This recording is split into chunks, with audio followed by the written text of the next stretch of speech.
Baldi's Basics in Education and Learning is one of the most unique horror games ever made, known for its amazing graphics and totally fair gameplay.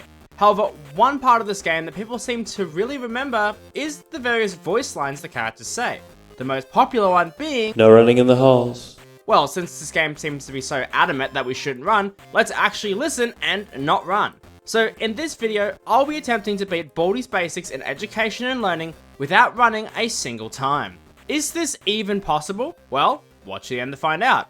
Let's get into this painful challenge. So for starters, what are the rules? Well, it's quite simple. We aren't allowed to run at any point.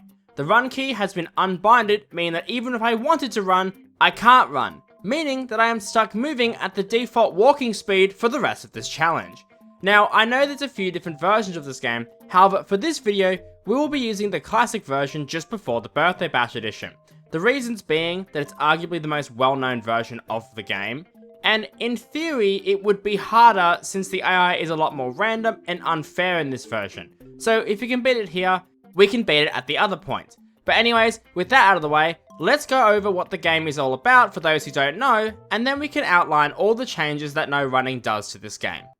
Baldi's Basics in Education and Learning has you needing to find and collect 7 notebooks scattered around Baldi's school for your friend. And for why your friend can't get these notebooks himself, well, if they did, they would be late for quote-unquote eating practice. Okay, cool. You go, King. Baldi himself greets you personally at the school entrance behind the 2 doors leading to the first 2 notebooks. When you collect a notebook, you have to answer 3 math problems in order to get the book. Just don't get any wrong. After you collect the second notebook, you'll be presented with a very interesting third question, which if you try to answer, yeah, Baldi is not happy, and the game begins, which in the game files is referred to as spook mode.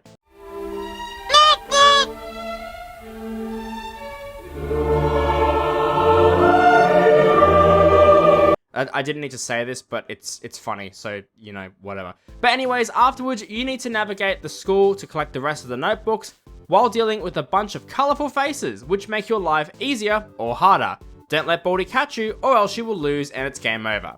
So that's the basic gameplay loop.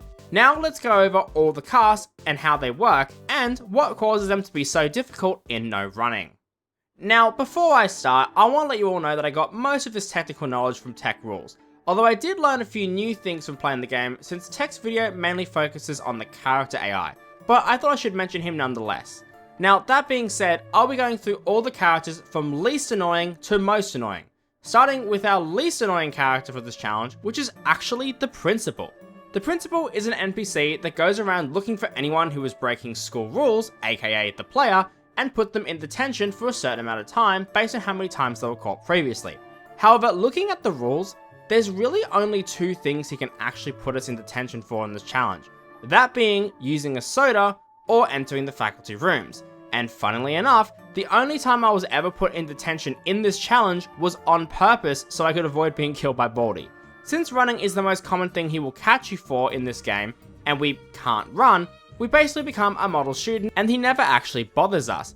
And actually, in some scenarios, he helps. Like with our next character. It's a Bully is a pretty simple concept. He will block a certain hallway and won't let you pass unless you give him one of your items. Or more or less, he will just take one of your items at random. I never found him to be that annoying since he never really got in my way all that much, but there are times where he can be annoying. However, if you luck out and have the Principal be near when the bully starts mocking you, the Principal will come and send him to detention for bullying, which can be very helpful. So now we have the characters that are actually a problem for this challenge, the first one being Arts and Crafters. Now, arguably, this guy is actually one of the worst, but he only becomes a problem once you've actually collected all 7 notebooks. Until then, he just peeks around corners and doesn't actually do anything. He just seems to be a bit of a creep, not gonna lie. However, once you collect all 7 notebooks, if you make the mistake of looking at him, he will charge at you and teleport both you and Baldi to the starting area, which in no running will basically end your entire run. However, there is a workaround as you will see later. Next up, we have Goddess Sweet, who is probably the most RNG based character of this entire game. At random times, he will start sweeping the halls while screaming as loud as he can that he's Goddess Sweet. Looks like it's sweeping time! Gotta sweep, sweep, sweep! You know, I'm not gonna lie, this game has really good sound design. When he does sweep, he takes everyone he comes into contact with and moves them really fast around the halls, including Baldi, which in some scenarios can get you killed. However, I don't think he was that much of a pain overall, since the path I took seemed to avoid his pathing. But yeah, he can be annoying. Playtime is one of the most annoying characters in this game. She will walk around the school looking for someone to play with, and if she spots the player, she will run towards them, and once she touches them, she will force the player to complete 5 jump ropes where the player is stuck in place and cannot move until the player completes the jumps, which takes about 10 seconds. More than enough time for Baldi to come and beat the shit out of you. Now, there are a few ways to avoid her unlike the other characters. For one, you can use the safety scissors, which will cancel the jump rope and free the player since you cut her rope, you monster. Look, she's sad now. Look at that face. How could you do such a thing? I'm not gonna lie, it's kind of funny. Anyways, another way you can avoid her is to run around a corner, which will make you lose her. But this isn't as consistent. She sometimes isn't that bad, especially early game, and she mainly only starts becoming a problem late game, since by that point, Baldi is moving really fast and can easily catch up to you in 10 seconds if you're just standing there. First Prize is easily the most annoying character for this entire challenge, besides obviously Baldi himself, since if you get unlucky, you can never get a chance to avoid them. What they do is very simple. If they spot the player, they will adjust their position until they are able to hug them and then sprint towards them at top speed in order to hug them, sliding them along the hall like Gotta Sweep. This does have a few benefits, like being able to move across hallways faster to get away from certain characters. However, they can also push you towards character, and since you cannot run this challenge, you are basically guaranteed to get pushed if they see you at all, which means that if you are really unlucky, which in Baldi is extremely common, this game should be called Baldi's Basics and being the most unlucky person on the planet, they will push you directly into Baldi. Now, you can snip them with the scissors, but this is a bit more niche and only really worked on my winning run. However, none of these characters are as bad as Baldi himself. Now, if I had to compare Baldi to a FNAF game, I would say that Baldi's Basics in Education and Learning is most like FNAF 3, since there's tons of distractions, but only one person can actually directly end your game, that being Baldi. I don't know why I brought this up, it's just interesting to think about. If the player touches Baldi at any time, you lose. Now, the way Baldi works is a bit weird, but understanding how he works is absolutely essential for beating this challenge, since otherwise you are basically going to be running in circles wondering why you keep getting killed over and over again. So once you enter Spook mode, he has a few phases he can enter.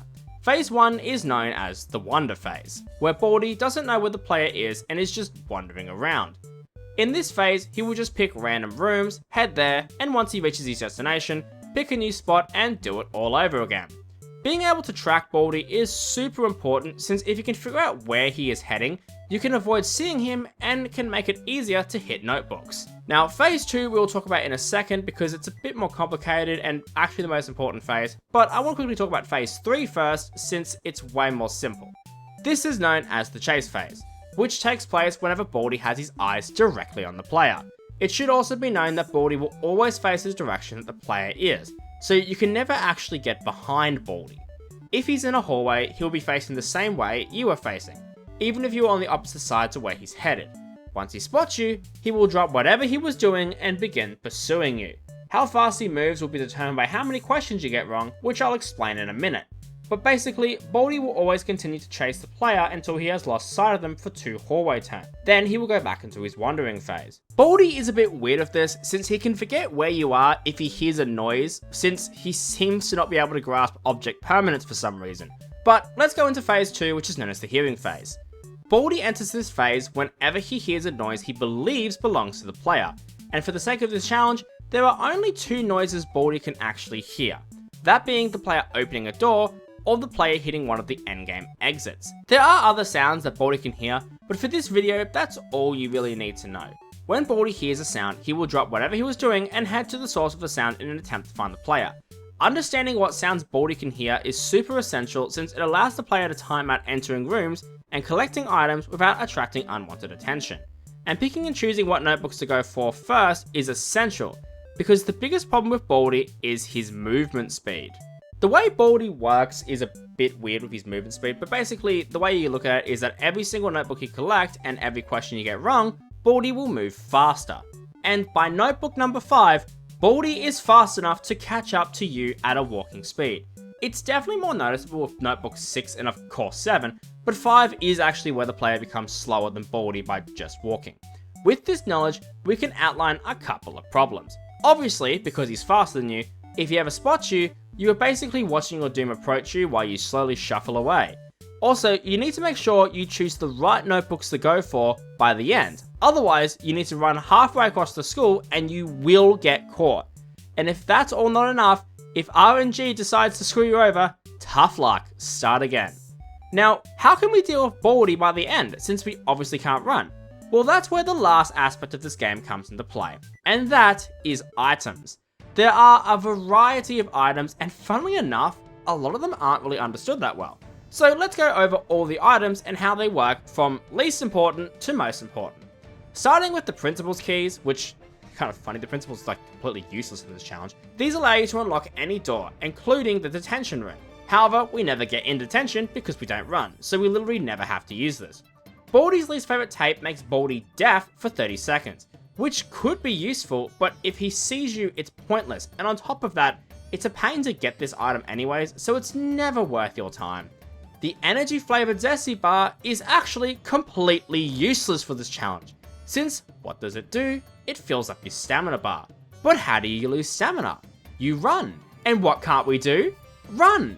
Great! So this can rot in the dirt for all I care. Completely useless. The alarm clock is basically a better version of the Baldi tape, except that Baldi will go for it once it goes off, if he doesn't see the player of course, which can be useful, but for my testing and no running, it makes no difference, since in the early game, it's easy to lose Baldi, and in late game, he can basically always see you. WD No Squee is actually quite useful, allowing you to enter a room without making sound, meaning that Baldi won't know if you're in a room. However, this isn't as useful as it sounds, since again, it's only useful in late game, but you're better off having any of the other items above this one. Big Ol' Boots is probably the most underused item in this entire game and the one that people probably know the least about, but it's actually extremely useful once you learn what it does. With this active, you will not be pushed by either Gotta Sweep or First Prize for 15 seconds, which can be super useful and actually save you a lot of the time. However, this does have the drawback of being a little bit niche, since if you don't encounter these guys in your run, this item becomes basically useless. But the benefit is very, very useful. Plus, it's in a room with a notebook, so you might as well grab it.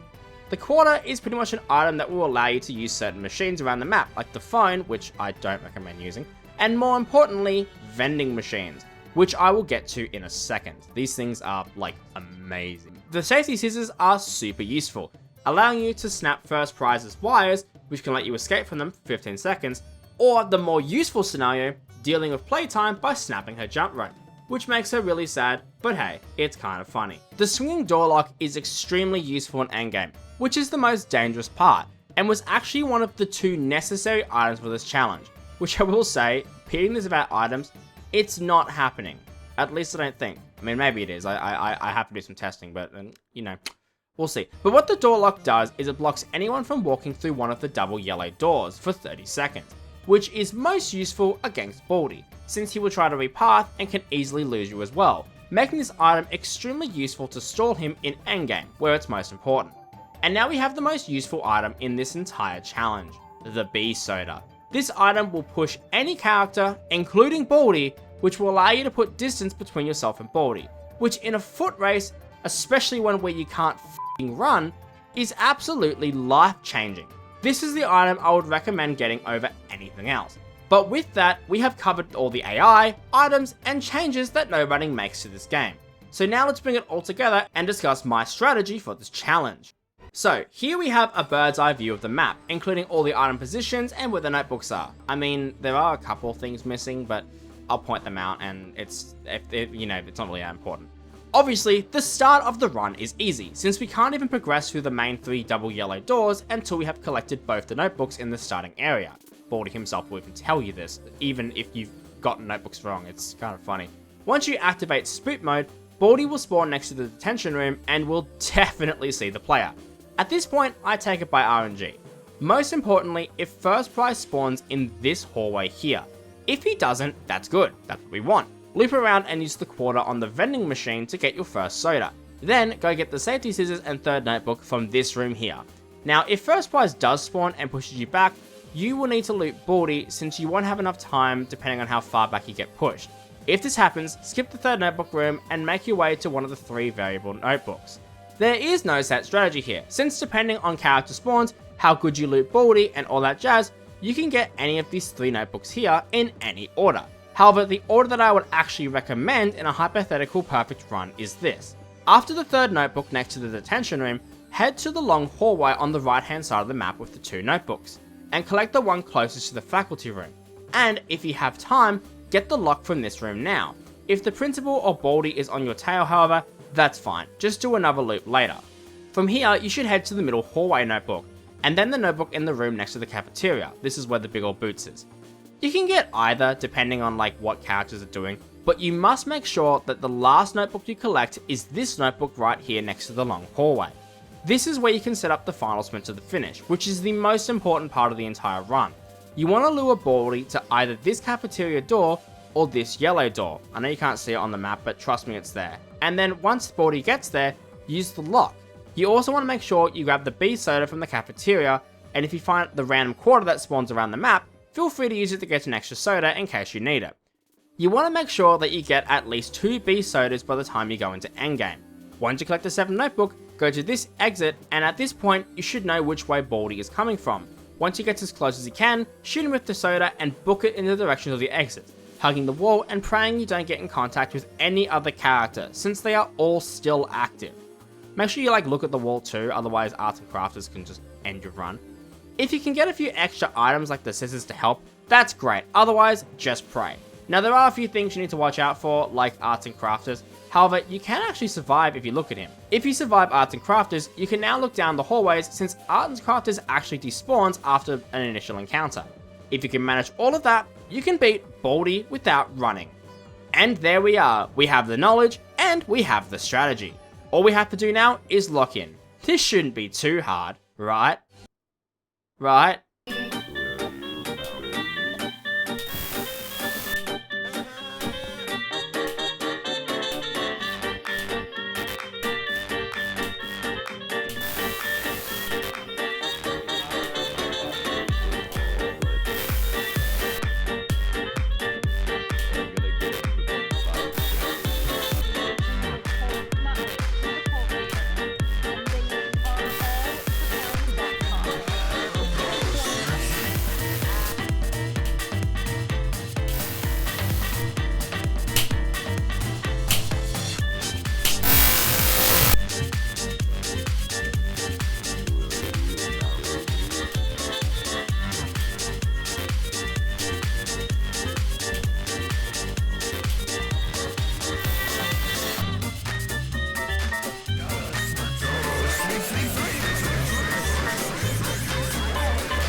So yeah, this challenge on paper is easy, but in execution, it can turn into a shit show really fucking quick.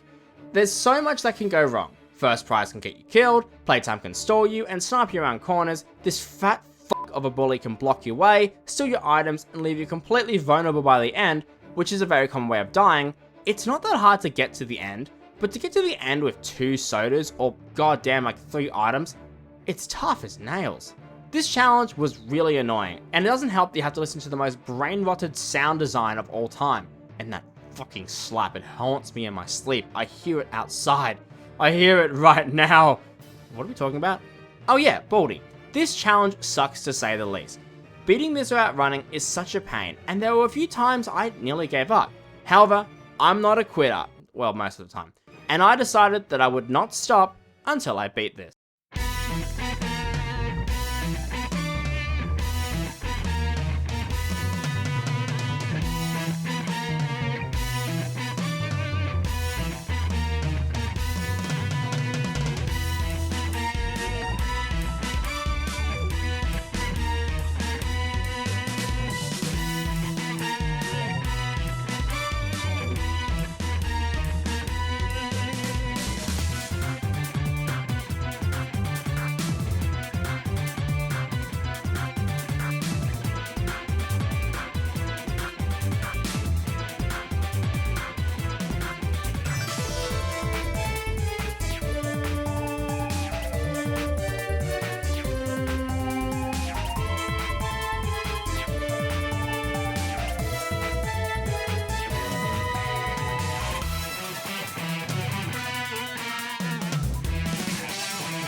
Yes, I have 2 sodas. Baldi is locked down. Surely nothing can get me now.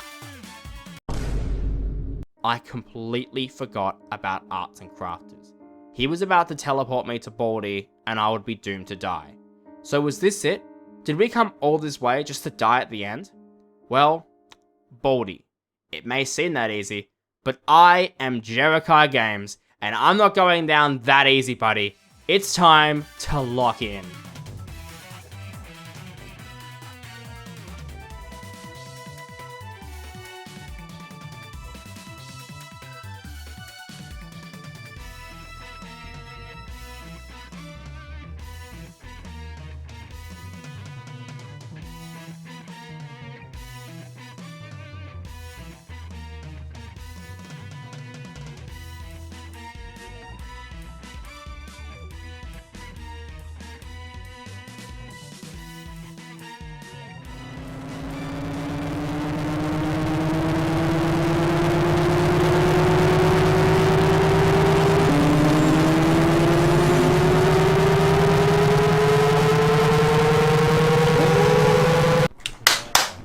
Let's f***ing go!